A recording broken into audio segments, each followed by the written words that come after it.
Hey everyone, my name is Dr. Nick Halsey with Motus Nova. I'm a licensed neurophysical therapist and neuroscientist helping brain injury survivors understand how to make functional gains after their injury. I hope this video helps you in your recovery. Oh, thanks for asking. Yeah. So, would you mind giving me a little bit of background about how things are going for you and kind of where you guys are? Let's see, I had my stroke in October 28th of 2019 and had the Motus now for 22 days? Yes. And I've been using it an hour every day, and I can tell a difference with my wrists. Great.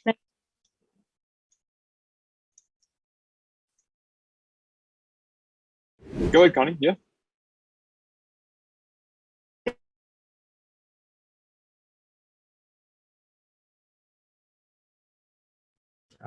Connie, it looks like we're having some internet issues.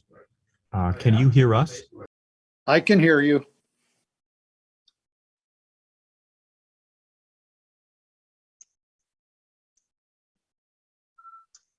Connie, it really did break out there, kind of, then the audio broke up. That last little bit, I heard a stroke 2019, seeing improvements, using the Motus hand for 22 days or something like that now. Seeing improvements, which is great. I think after that, it kind of cut off, was a little bit choppy. I was trying to piece things together. Yeah, her hand is a lot. This is her husband, Dr. Dan Glavin. Her hand is looser, but the wrist is still non-functional. Okay. But definitely the Motus hand has been helping. So we're hoping to get some flexation back in it. Good. Yeah. Well, I think this is our first time working together, so it's always good to get a bit of background about where you guys are in terms of current function and all that stuff, such that we can sort of tailor our time together. And Sure. So what I want to do is maybe ask you a question in terms of what would you like to get most out of our time together? And that is, we can go through questions about donning, positioning, or we can go through an assessment to make sure that all the settings are appropriate. I really want you guys to kind of really focus that to make sure that we're getting as much value out of this time. Well, I think we'd like to go through the assessment to see if we need to adjust the motion.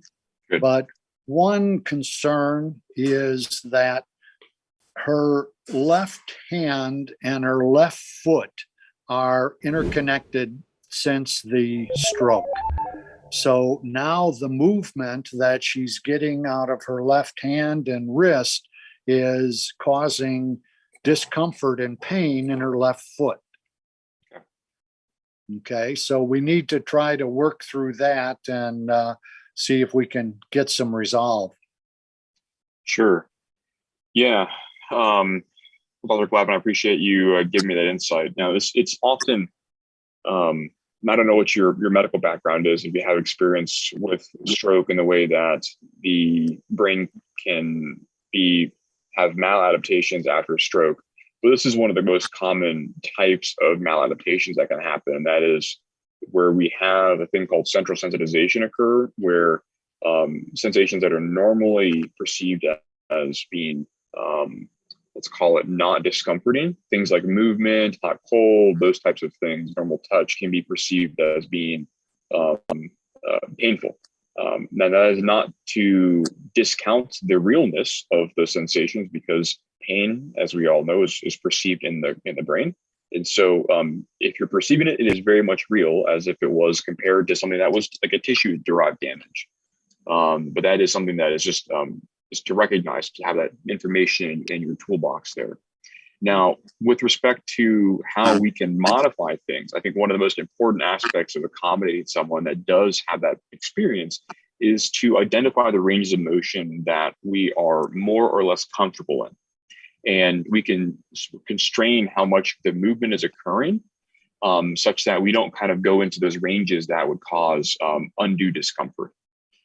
So that would be the general strategy. Now, the reason why there could be some interconnection, and that again could be some alteration in the way that the sensations are being interpreted. It's common to have that linking that you're describing, some of those sort of left-sided movements that are being linked, or the right-sided movements that are being linked in the case of the opposite side. And that just comes down to those sort of reflex patterns that begin to emerge. And just when we're trying to move, we have broad excitability that's being driven to the motor systems, and that sometimes has that discoordinated effect.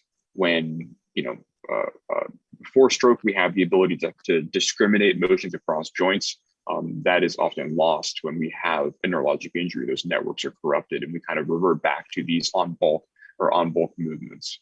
Thanks for watching this video. If you have questions or would like to speak with me about how you can make functional gains from home, call or text me at 404-939-3476 or visit motusnova.com/contact.